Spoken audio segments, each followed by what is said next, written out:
Okay, so mock classes. Because of this video, they were giving us 2. So you do your first mock class, and if you pass that, then you're done. You're good to go.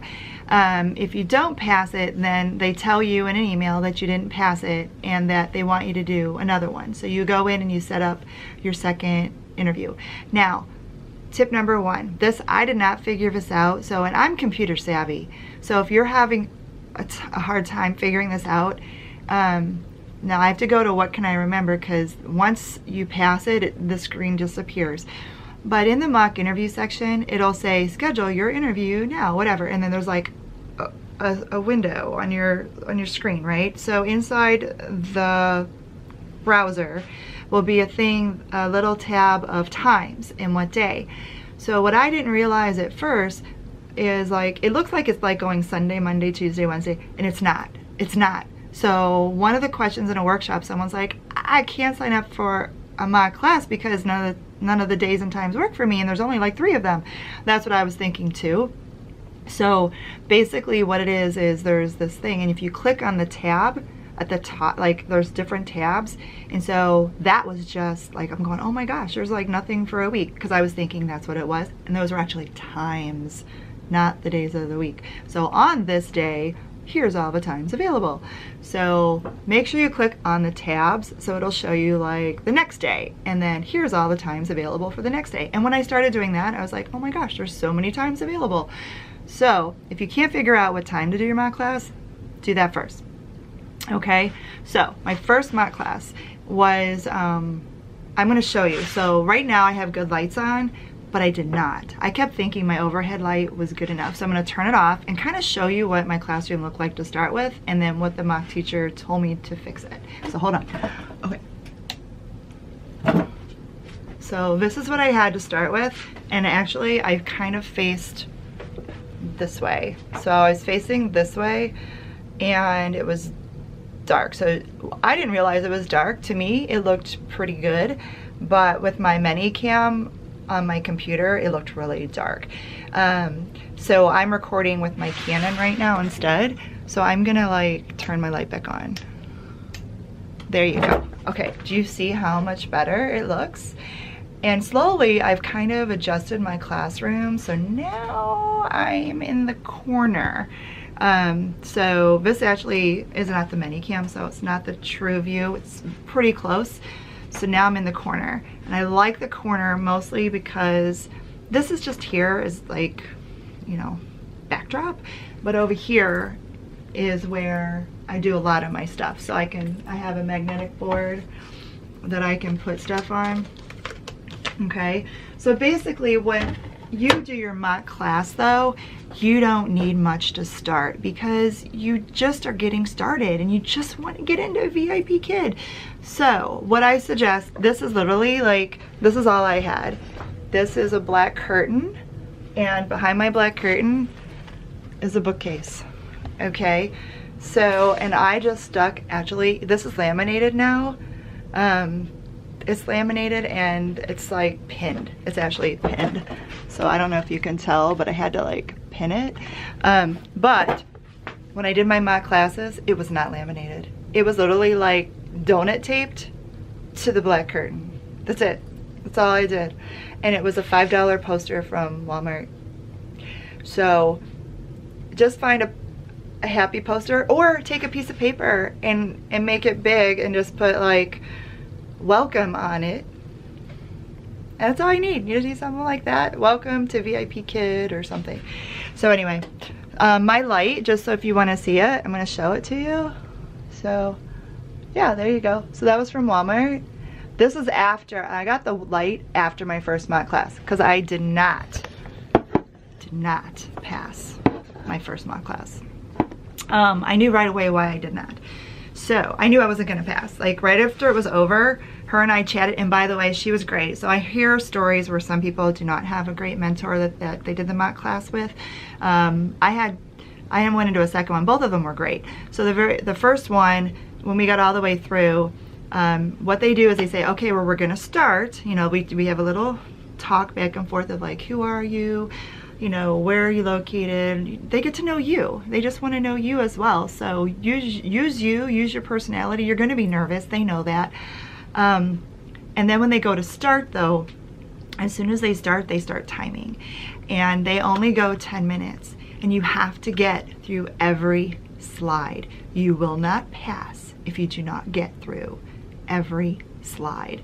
So make sure you time yourself going through the slides and having someone interact with you and pretend that they're not a student, because they're going to come in and they're going to pretend to be the student. And then at the very end, they'll give you feedback of what you did well, what you didn't do well, things like that. So I did the first mock class, and first thing she commented on was lighting. Now, I already had an orange shirt on because I have a t-shirt business, and I just happened to have an orange shirt. But if you don't have one, I highly suggest an orange shirt. I wear my orange shirt every day. I probably should get another one or wash it soon. Anyway, it's only on me for like, I don't know, an hour a day, and then I take it off. Why? Orange shirt. Orange is the color of VIPKID. So it shows you're, hey, orange, yay. Okay, so if you don't have like bright orange, something that's close, but bright orange is your best. So it could be just something from Walmart. If you're not sure if you're gonna ever keep it, you don't really like that shirt, leave the tag on it. I know that's a really bad, no, I probably shouldn't say that. Nix that. Anyway, I have an orange shirt. You want an orange shirt. So I wear my orange shirt. So they did my orange shirt. She commented about the lighting. I started right away. We started our timer. I did the rapport. And I talked way too long to the student. So I think by the time like we went back and forth, it was like, I don't know, 2-3 minutes in, and you only get 10 minutes. And there was like 12 slides or something. I forget how many slides. But however many slides there are, you want to be done. You want to get through every single slide. So my tip to you is you say, hello, my name is, and who you are, and then what is your name? And if they don't understand you, then you do name, you know, whatever. And then they will respond. Now, you have to remember they're responding, even though they're our mentors, they're responding just like the student would be if they came into the class for the first time. If you want them to speak, this was a big tip for me too.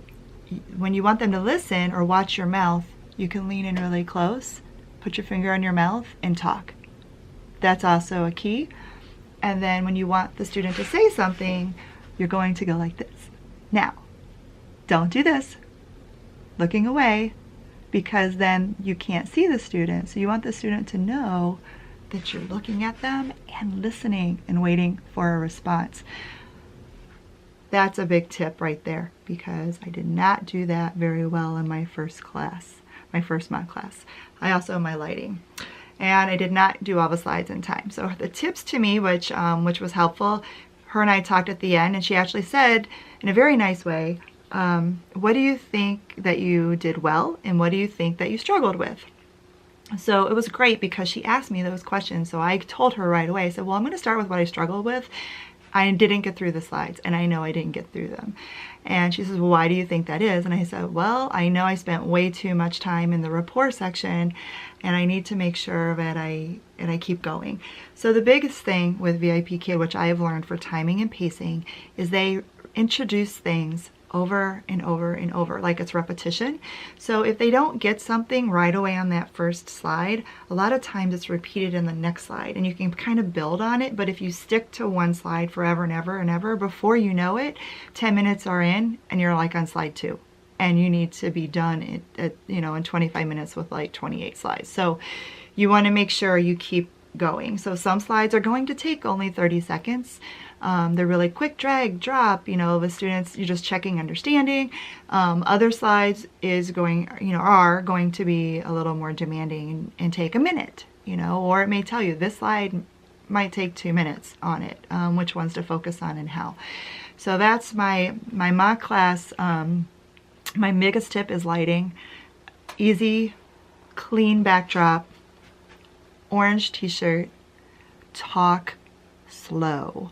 Slower than you normally do, because if I talked the way I grew up in Pennsylvania, I would be talking super fast. Faster than Chicago, believe it or not. So I'm from Illinois now, but originally I was from Pennsylvania and I talked super, super, super, super fast. So a student, that just is gonna sound like one big, huge word. So you wanna make sure you talk slow and you don't use incidental language. What does that mean? So incidental means like saying, now you will drag and drop the word into the trash can. Too many words. They're not going to get all that. You're just teaching drag and drop. They're going to watch for that as well. So I practice like where I want it to come down on the screen, right? Okay, so you're going to do drag and drop, or drag and drop. So I usually, if you go drag and drop, the kids who are in the program for a while, especially once they get to level 2, know this, right? They know drag and drop. As soon as you say it now, they know what they need to do. They also know draw a line. But someone who's new coming in is not going to know that, and that's what the mock class person is pretending to be. They're pretending to be somebody who's not really understanding what you're trying to get them. So use your hands, use a whiteboard. What makes a really easy whiteboard, if you don't have one, is a piece of white cardstock, or like, I don't know, put a bunch of pieces of paper together, and then you can use just a dry erase marker on, and this is a page protector. So I have a couple sheets like this that I've created to make like instant whiteboards, and I also have regular whiteboards, but just because I run out. Sometimes I have more than one class in a row and I need more than one whiteboard, so then I make a whiteboard. But anyway, you can show, like, draw a line, circle, you know, circle.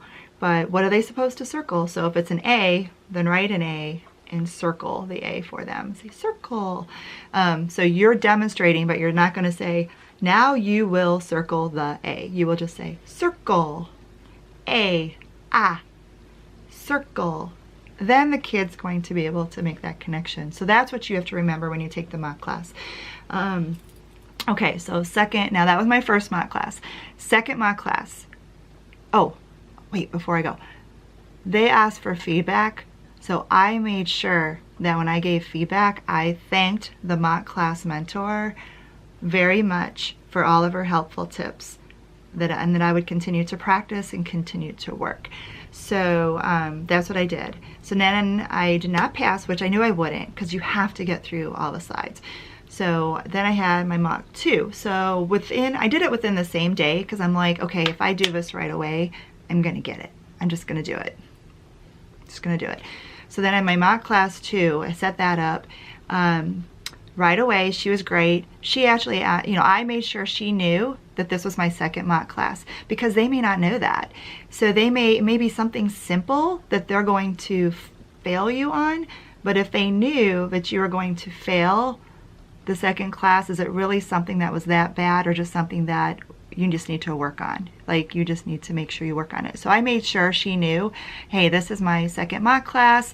My first one, I didn't do well. She gave me some great tips. One of them was lighting. So now I have this light and it's brighter. And the other one was to watch my pacing. I didn't make it through all the slides, so I'm going to try to work very hard on that. Now, this mentor was great. The second one actually said, just so you know, the one thing I really watch for is cupping your ear. That's one thing a lot of people forget to do. If you want me to speak as a student, I need to know, and you need to cup your ear. So she told me right up front, you need to cup your ear. And if she didn't get it, she would like remind me, hey, you need to cup your ear. Like, she'd be like, look confused, and then I'd be like, oh yeah, I forgot to cut my ear. Because until you do, like, I kept going, oh, like, ah, am I this, you know, because even though I practice, we're taught our whole life not to talk with our hands, right? Not to talk with your hands. I mean, I did baton twirling competitions and was in pageants, and there was no way, like, if I sat there, I mean, and I would win a lot, but if I sat there and I did all this talking with my hands, no way I was winning. There's no way. So now I'm back to, like, rethinking all that after years. So, you know, hey, talk with your hands. How can you be expressive? I your, I, your, you know. TPR, that was the other one, the first one I said, and use more TPR. So TPR is just physical response. So if I say to you like, I like ice cream. And if you don't know English, you're not gonna know what I just said, are you? No. So if I go, I like, where's my ice cream cone? Okay, here, look. Ice cream.